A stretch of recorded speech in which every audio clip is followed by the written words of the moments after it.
At dawn on August 9, 1942, as the first pale light of morning crept across the steaming jungles and silent beaches of Guadalcanal, Marines of the 1st Marine Division stood staring out to sea, watching in disbelief as the last silhouettes of American warships vanished over the horizon, the dark exhaust trails dissolving into the brightening sky, leaving behind an unsettling quiet that seemed to stretch endlessly across the water. It was a moment that none of the 11,000 Marines present would ever forget, the moment when they understood with absolute clarity that the United States Navy, the only force capable of supplying them, protecting them, or rescuing them, was gone, steaming away at maximum speed after the disastrous night battle off Savo Island, in which 4 heavy cruisers had been lost in just 32 minutes, 3 American and 1 Australian, more than 1,000 sailors killed in the Black Water. And Admiral Kelly Turner, fearing renewed Japanese air and naval attacks at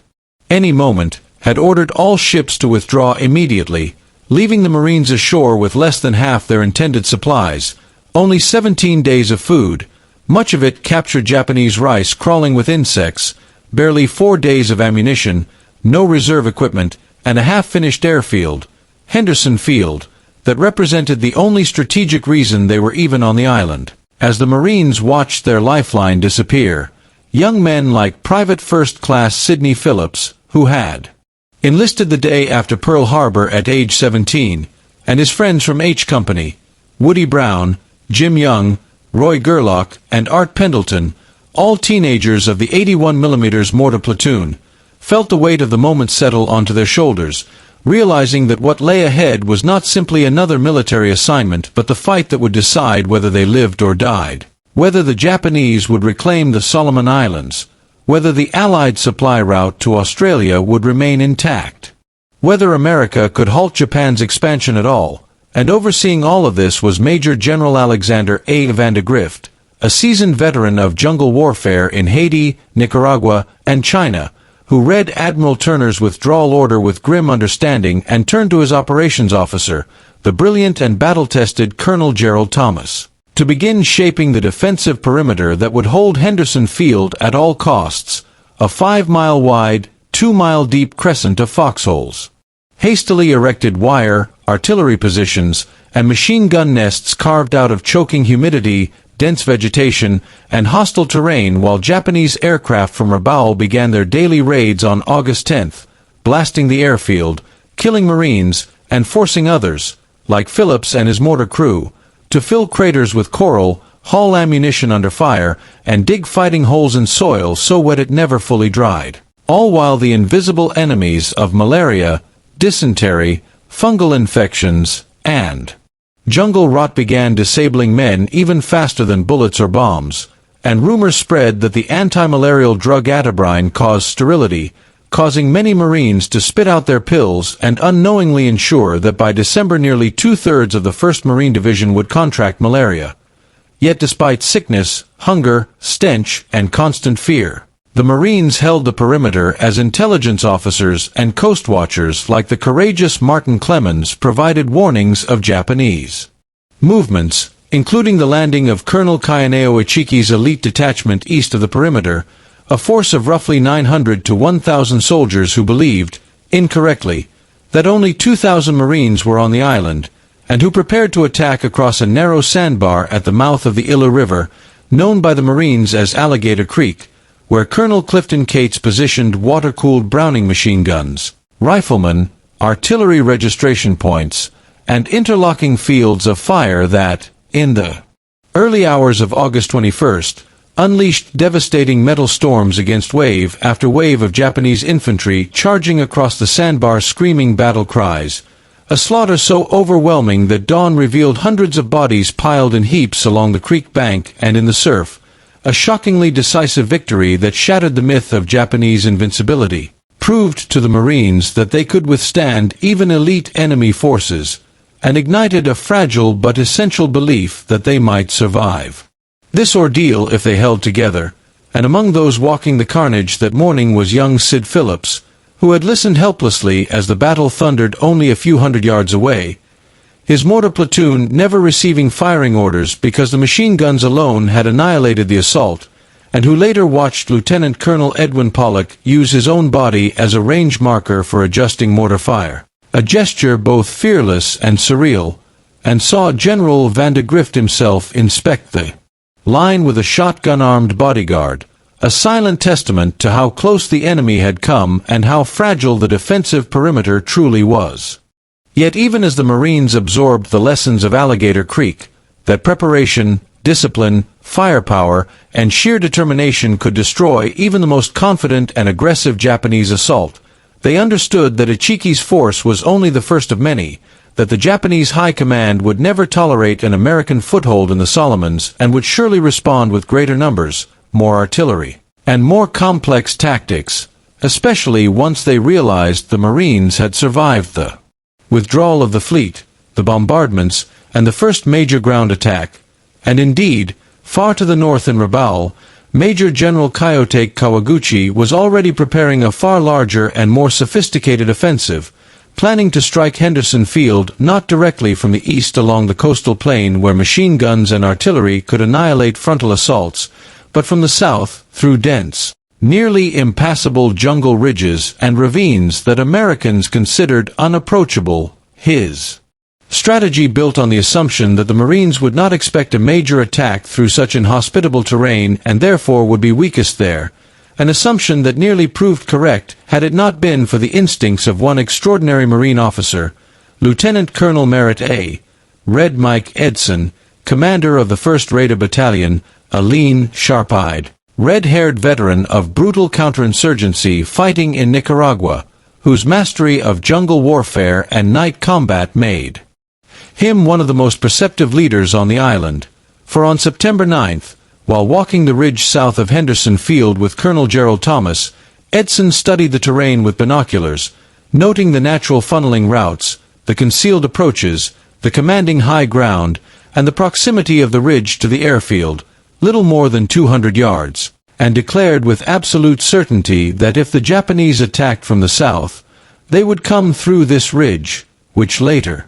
became known as Bloody Ridge, insisting that if they lost it, they would lose Henderson Field, and if they lost Henderson Field, the entire Guadalcanal Campaign, and perhaps the Pacific War, would collapse around them, prompting Thomas to bring Edson's analysis to General Vandegrift, who immediately entrusted the defense of the ridge to Edson's Raiders and the 1st Parachute Battalion, roughly 840 elite Marines who dug in along the narrow crest, carved firing lanes through the thick foliage, positioned machine guns for interlocking arcs, and registered artillery with the 11th Marines so precisely that every likely avenue of approach could be blanketed with deadly fire. And on the night of September 12th, the predicted attack began under the cover of darkness with mortar shells, artillery bursts, and sudden bursts of machine gun fire from the lower jungle, followed by wave after wave of Japanese infantry screaming and charging up the ridge in chaotic, frenzied assaults, their battle cries mixing with the crack of rifle fire, the thump of grenades, and the deafening chatter of Browning automatics as Edson's Marines fought from foxholes and fallback positions, gradually bending but refusing to break under relentless pressure, even as the enemy infiltrated close enough for hand-to-hand combat, even as positions collapsed and had to be retaken by counterattacks lit by muzzle flashes and the eerie glow of flares drifting slowly downward through the smoke-filled night air. And through it all Edson himself moved along the line, standing atop ammunition crates, exposed, silhouetted against the burning horizon while bullets snapped past his head, calmly giving orders, repositioning squads, rallying men who were nearly out of ammunition, refusing to duck for cover because he knew that if he stayed visible, his Marines would fight to their last breath before giving ground. The night churned on in a maelstrom of gunfire and screams, and by dawn the ridge looked like a ravaged battlefield, with bodies, twisted trees, and shell craters marking every foot of the contested ground. Yet there was no rest for the living, for the wounded had to be pulled back, ammo redistributed, hasty repairs made, and new defensive lines formed before the next assault inevitably came. And indeed, on the night of September 13th, Kawaguchi hurled his strongest force at the ridge, driving them toward Edson's thinned, exhausted ranks, pushing them to within 50 yards of the Raiders' command post, where Marines fought with bayonets, entrenching tools, rifle butts, knives, and even bare hands in desperate primal combat that erased any illusion of war as a clean affair, replaced by a brutal struggle for mere survival. An hour-to-hour attempt to keep the enemy from breaking through and turning Henderson Field into a Japanese artillery range, a scenario that would have spelled certain doom not just for the airfield but for the entire division. Yet somehow, despite the exhaustion, the hunger, the feverish tremors of malaria running through many men's bodies, the Marines held, and as dawn rose over the shredded trees on September 14th, the Japanese attacks faltered, their casualties enormous, their cohesion shattered, and Kawaguchi's brigade, which had begun the assault with confidence, retreated into the jungle, broken as a fighting force, having suffered more than 600 confirmed dead and countless more mortally wounded,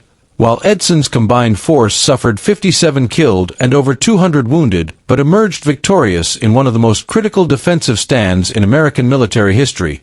a stand that ensured Henderson Field would survive and continue operating as the beating heart of the Guadalcanal defense, launching the Cactus Air Force each day to contest the skies and attack Japanese ships attempting to reinforce the island.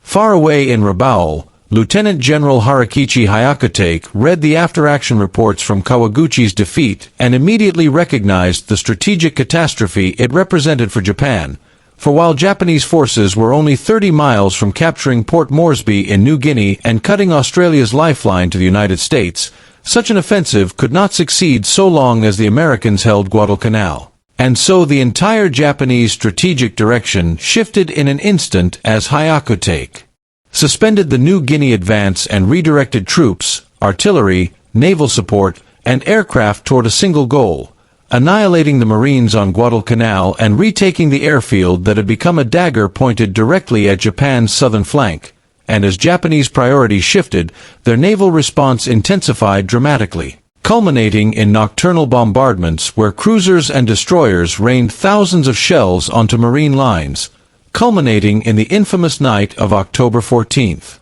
when the battleships Congo and Haruna, both armed with massive 14-inch guns, moved into position offshore and unleashed a hellish 83-minute bombardment in which 973 shells, each weighing more than a small automobile, tore Henderson Field into a nightmarish landscape of smoking craters, shattered planes, shredded fuel dumps, and crushed bodies. A bombardment so violent that Marines swore the very earth convulsed beneath them as shockwaves rolled through their foxholes, trees split and